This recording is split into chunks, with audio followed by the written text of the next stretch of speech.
Hey there! Are you facing connectivity issues with your Xiaomi phone? Whether it's slow Wi-Fi, dropped calls, or pesky Bluetooth problems, a quick reset your network settings might just do the trick.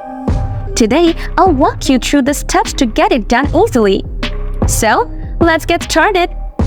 First, open up the Settings app on your Xiaomi phone. Then, scroll down a bit and tap on Connect and Sharing. Next, scroll a little further down and tap on Reset Wi-Fi Mobile Networks and Bluetooth. After that, tap on Reset Settings. Now, you'll see a warning message. Just tap OK. And that's it! Your network settings have been reset.